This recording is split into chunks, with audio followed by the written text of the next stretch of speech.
हरि ओम सर्वेभ्यो नमो नमः। प्रिय छात्राः, अद्यतनीये पाठे अस्मिन् भवतां सर्वेषां स्वागतम् अस्ति। अद्यतनीय पाठः अस्ति सप्तमी कक्षायाः कृते रुचिरा पुस्तकस्य स्वावलम्बनम् इति पाठम्। एतस्य तृतीयो भागः, इसका तृतीय पाठ, एतस्य द्वितीय भाग, तीसरे पाठ का दूसरा भाग लेके आया हूँ। सुमनस संस्कृत अध्ययन न्यास में आप सबका स्वागत है और अब हम आज का पाठ आरंभ करते हैं। गत दिन में जो हमने पाठ पढ़ा था उसके बाद जो अवशिष्ट पाठ है, जो बचा हुआ पाठ है, उसमें जो कुछ अपरिचित शब्द, ऐसे शब्द आएंगे जिनसे हमारा परिचय नहीं है। पहले हम उन शब्दों से परिचय कर लेंगे, उससे फिर हमें पाठ पढ़ने में सरलता रहेगी। एकदा एक बार, एकदा एक बार, सह सात, नववादने 9 बजे, स्वशक्तया अपनी शक्ति से, आतिथ्यम अतिथि सत्कार करना, हम जिसे मेहमान नवाजी भी कहते हैं। तो जब कोई हमारे घर अतिथि आता है तो उसका जो सेवा सत्कार किया जाता है उसे आतिथ्य कहा जाता है। आतिथ्यम अतिथि सत्कार। दृष्ट्वा देख कर, यहाँ पर दृश्य धातु है, देखने अर्थ में, उसमें कत्वा प्रत्यय लगता है तो क्या बन जाता है, दृष्ट्वा। ऐसे ही हंसित्वा, हंस जमा कत्वा हो जाता तो हंसित्वा हो जाता है, हंस करके। कर, किसी भी क्रिया को करने के अर्थ में जब भी हम प्रयोग करते हैं उसमें कत्वा प्रत्यय का प्रयोग किया जाता है कि देख कर, चल कर, हंस कर, बोल कर, दृष्ट्वा, चलित्वा, गत्वा, नत्वा, पठित्वा, इस प्रकार से कत्वा का प्रयोग करते हैं हम। उसके बाद है कर्म कराहा। कर्म कराहा के जो अभी कुछ पर्यायवाची है वो है हिंदी में नौकर, फिर संस्कृत में भृत्ययः सेवकश्च, भृत्य भी कहा जाता है और सेवक भी कहा जाता है कर्म कराहा को, नौकर को। इसमें कुछ संधि पद भी आएंगे। संधि पद वो पद होते हैं जहां पर दो पदों के वर्णों में आपस में संधि हो जाती है, जोड़ हो जाता है, उसे संधि कहते हैं। जैसे एक पद आएगा संतुष्टो अस्मि, यहाँ इसमें दो पद है। पहला पद है संतुष्ट, दूसरा पद है अस्मि। संतुष्ट अर्थात प्रसन्न या खुश या संतुष्ट, तुष्ट हूं, अस्मि मैंने हूं। अस्मि पद सदैव उत्तम पुरुष का एक वचन है, ये सदैव अपने लिए क्रियार्थक में प्रयोग होता है। अस्मि, अहम अस्मि, इस अर्थ में संतुष्ट अस्मि अर्थात मैं प्रसन्न हूं। इदम एव, इदम धन एव, धन या इसमें जमा भी कहते हैं, इसे धन भी कहते हैं, इसे योग भी कहते हैं हम। इदम योग, एव अर्थात यही। इदम का अर्थ है यह, एव का अर्थ है ही, यह ही। इन दोनों को अगर हिंदी में भी जोड़ा जाए तो यहाँ पर ह का लोप होकर के दूसरा ही और यह आपस में संयुक्त हो जाते हैं तो बन जाता है इदम एव यही। एको अपि, एकः योग अपि, एकः अपि, एको अपि अर्थात एक भी, अपि इति भी, अपि का अर्थ भी। ममापि, मम योग अपि अर्थात मेरे भी, ममापि मेरे भी। मम अग्रे अपि, यहाँ पर मम में अ और इस अ का योग हुआ तो ये बन गए दीर्घ आ, तो हो गया ममापि अर्थात मेरे भी। ये हमने कुछ अपरिचित शब्दों से अपना परिचय कर लिया है और इसके बाद हम आगे का पाठ पढ़ते हैं। हमने गत पाठ में पढ़ा था कि जो शिखंड था वो अपने मित्र कृष्णमूर्ति के घर आता है। यहाँ तक हमने पढ़ा था, गृहम अगच्छत तक हमने पढ़ा था। और कैसा, वो जो शिखंड था वो निर्धन था, उसके पिता निर्धन थे, और जो कृष्णमूर्ति थे वो बहुत धनिक थे उसके पिता, और उसका बहुत बड़ा घर था जो हमने पढ़ा है। इससे आगे हम पढ़ रहे हैं कि तत्र कृष्णमूर्ति तस्य माता पिता च स्वशक्तया श्रीकंठस्य आतिथ्यम अकुर्वन्। तत्र वहां अर्थात अपने घर में, कृष्णमूर्ति और तस्य मैंने और, तस्य उसके माता पिता, और उसके माता पिता ने। वहां कृष्णमूर्ति और उसके माता पिता ने स्वशक्तया, यथाशक्तया अर्थात अपनी शक्ति के अनुरूप, जितना उनमें सामर्थ्य था उसके अनुरूप, श्रीकंठस्य, श्रीकंठ का आतिथ्यम अकुर्वन्, उन्होंने अतिथि सत्कार किया। वहां कृष्णमूर्ति और उसके माता पिता ने, हमें थोड़ा शीघ्रता से पढ़ना होगा इस पाठ को पूरा करने के लिए। वहां कृष्णमूर्ति और उसके माता पिता ने अपनी स्वशक्ति से श्रीकंठ का आतिथ्य किया।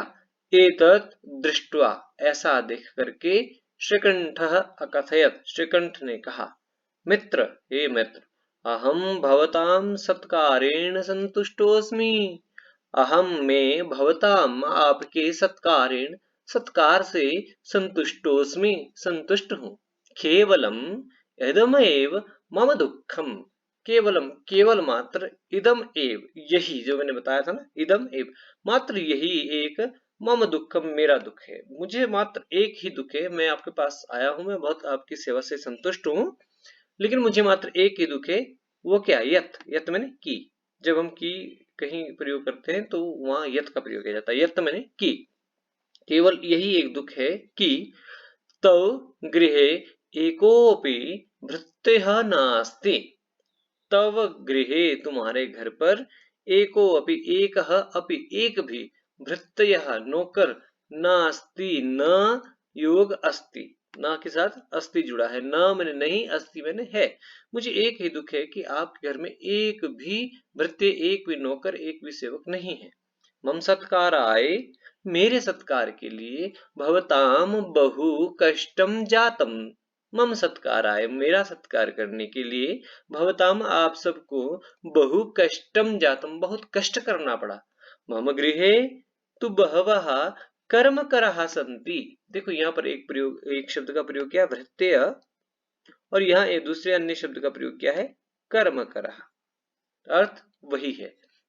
मम गृहे, मेरे घर में, तू तो, तू तो, ध्यान रखिए यहाँ एक अव्यय पद प्रयोग किया है, यत मैंने की, और तू ये मतलब तो बहवा कर्म करह संति, मेरे घर पर तो बहुत से कर्म करह संति हैं, अस्ति है, और संति हैं बहुवचन रूप। तदा कृष्णमूर्ति अवदत्, तब कृष्णमूर्ति ने कहा, मित्र, हे मित्र, ममापि अष्टौ कर्मकराः सन्ति।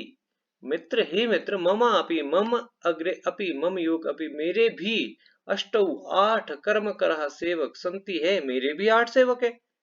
ते च, और वो है कौन? द्वौ पादौ, इसको अभ्यास करना है आपने, कैसे?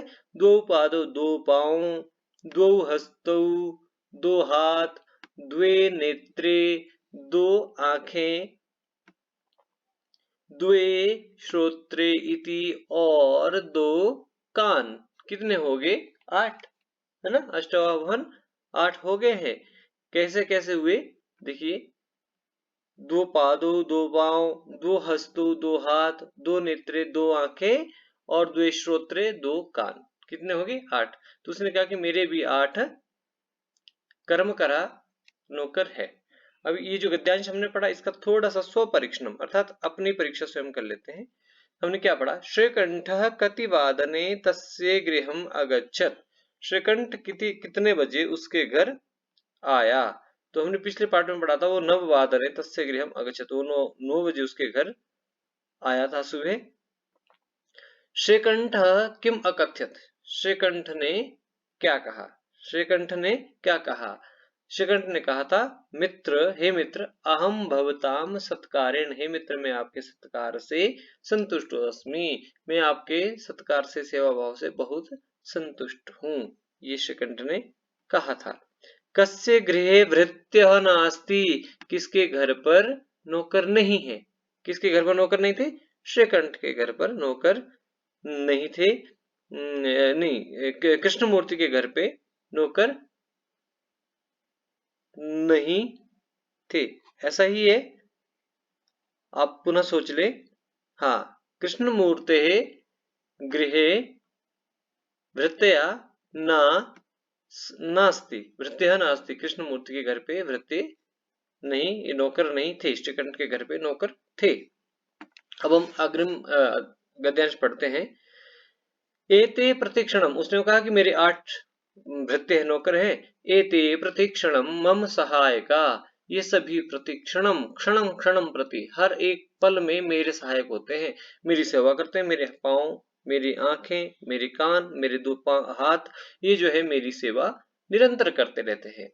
किंतु तब भृत्या, किंतु तुम्हारे जो भृत्या नौकर है, तब मैंने तुम्हारे, भृत्या मैंने नौकर, याद रखें, तब तुम्हारे, मम मेरे, तब तुम्हारे, मम मेरे, किंतु तब तुम्हारे, तब तुम्हारे भृत्या नौकर सदैव, सदा जमा एव, सदैव यहाँ संधि पद है, सदा योग एव, सदा के साथ योग एव जुड़ा है, सदैव हमेशा ही, सर्वत्र चा और सब जगह, उपस्थितः भवितुम न शक्नुवन्ति, परंतु तुम्हारे जो भृत्य है, नौकर है, वो सभी जगह सब समय तुम्हारे पास उपस्थित नहीं, भवितुम न शक्नुवन्ति, उपस्थितः भवितुम, उपस्थित नहीं हो सकते हैं। यद्यपि मेरे जो मित्र है वो कैसे, मेरे जो नौकर है वो कैसे, एते प्रतिक्षणम मम सहायका, ये सभी प्रतिक्षण मेरे सहायक, ये तो सभी सदैव मेरे साथ रहते हैं, परंतु तुम्हारे जो नौकर है वो सदैव तुम्हारे साथ नहीं रह सकते हैं। त्वं तु स्वकार्याय भृत्याधीनः, ये ध्यान रखें, भृत्य योग अधीन, भृत्य में कौन सा पद जुड़ा है, अधीन, अर्थात तुम तो स्वकार्याय, अपने कार्य के लिए, तुम तो अपने कार्य के लिए सदैव अपने नौकरों के अधीन है, अर्थात नौकर पानी देगा तो पिएगा, नौकर जूता साफ करेगा तो लगाएगा, नौकर अगर खाना देगा तो तुम खाएगे, नौकर अगर तुम्हें खिलाएगा तो तुम खिलोगे, अर्थात तुम सदैव अपने नौकरों के अधीन हो। लेकिन उसके जो नौकर हैं वो क्या, वो सदैव उसकी सहायता करते हैं। उसके जो 8 नौकर जिन्हें वो अपना मानता है, अपने शरीर के, अपनी इंद्रियों को अपना नौकर मानता है, अपनी सेवक मानता है, और वो अपनी सेवा स्वयं करता है, इसलिए इस पाठ का नाम स्वावलंबन भी है। तो वो सदैव उसकी अपनी सेवा सदैव करते हैं, क्योंकि यदा यदा ते अनुपस्थिता, जब जब वो नौकर अनुपस्थित रहते हैं, किसके नौकर, श्रीकंठ के नौकर, जब जब श्रीकंठ के नौकर अनुपस्थित रहे, वो छुट्टी ले और घर ना आए, तो क्या होगा, तदा तदा, तब तब, तदा तदा, तब तब, यदा यदा, जब जब, तदा तदा, तब तब, त्वम कष्टम अनुभवसी, तुम्हें कष्ट होता होगा, तब तब तुम्हें कष्ट होता है, जब जब तुम्हारे नौकर नहीं होते हैं। स्वावलंबने तु सर्वदा सुखमेव, स्वावलंबन में, अपनी सहायता स्वयं करने में, अपनी सेवा स्वयं करने में तो सुख ही सुख है, न कदापि कष्टम भवति, कभी भी कष्ट नहीं होता है। श्रीकंठ अवदत्, श्रीकंठ ने कहा, मित्र, हे मित्र, तब वचनानि श्रुत्वा, तुम्हारे वचन सुन करके, श्रुत्वा पीछे हमने रूप पढ़ा था, दृष्टवा, दृश्य जमा कत्वा, दृष्टवा देख कर, श्रु जमा कत्वा, श्रुत्वा सुन कर, तव वचन, तब तुम्हारे वचनानि, वचन श्रुत्वा सुन करके, मम मेरे, मनसी मन में, महती अत्यधिक प्रसन्नता, प्रसन्नता खुशी जाता हो गई है। श्रीकंठ ने कहा, हे मित्र, तुम्हारे वचन सुन करके मेरे मन में बहुत सी प्रसन्नता हो गई है। अब ये अभ्यास, ये देखने, तब तुम्हारे, मम मेरे, तब तुम्हारे, मम मेरे, श्रुत्वा सुनकर, दृष्टवा देखकर, दृश्य जमा कत्वा, श्रु जमा कत्वा, सम्यक।